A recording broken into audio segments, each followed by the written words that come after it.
So Ravi గారు, web సిరీస్లు, సినిమాలు they've kept you busy for a long time. మీరు ఒక సుపరిచిత రిలయబుల్ ఫేస్ సినిమా తెరపై. సో మీ ఎక్స్పీరియన్స్ ఎలా ఉంది in this kind of a role? నాకంటే డెఫినెట్లీ ఎప్పుడు రెగ్యులర్గా చేసే ఆ సాఫ్ట్ రోల్స్ నుంచి లేకపోతే ఆ పోలీస్ రోల్స్ నుంచి నాకు చిన్నప్పటి నుంచి ఒక ఫ్యామిలీ, ఆ ఫ్యామిలీని టేక్ కేర్ చేసే ఒక క్యారెక్టర్స్ ఉంటాయి చూసారా, అటు వెంకటేష్ గారు చేసినవి కానీ లేకపోతే రాజశేఖర్ గారు చేసినవి కానీ, ఇలాంటి క్యారెక్టర్స్కి నేను బాగా కనెక్ట్ అయ్యేవాడిని. ఈ క్యారెక్టర్ మొత్తం ఫ్యామిలీ లోడ్నంతా భుజాల మీద తీసుకుని ఒక ఐడెంటిటీ ఆ కుటుంబానికి అవుతుంది అనే కథలు ఏవైతే ఉంటాయో వాటికి నాకు బాగా నచ్చేవన్నమాట.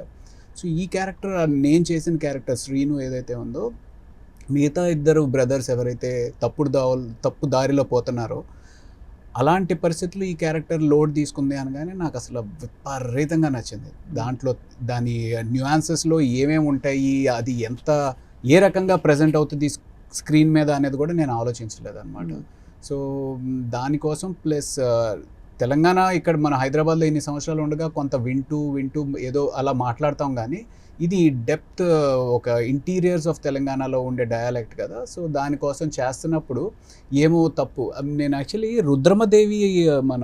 రుద్రమదేవి బన్నీ గారు అల్లు అర్జున్ చేసినప్పుడు గోనగన్నారెడ్డి, అందులో నేను ఆయన బ్రదర్ క్యారెక్టర్ విఠల్ రెడ్డి ఒకే ఒక సీన్ ఉంటుంది. అయితే నేను బన్నీని చూశాను అనమాట, ఎంత ప్రాక్టీస్ చేసేవారంటే to get that naturality on the screen.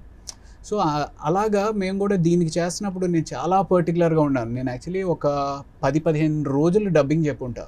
తను ఒకేసారి ఇది బాగానే ఉంది సార్ అని చెప్పి డైరెక్టర్ అన్నప్పటికీ లేదు, నాకు ముందు ఎవరో ఒకళ్ళని తీసుకురా, తెలంగాణ భాష మీద పట్టున్న వాళ్ళని తీసుకురా, నేను మళ్ళీ చెప్తాను. అలాగా పట్టు చెప్పాం అనమాట.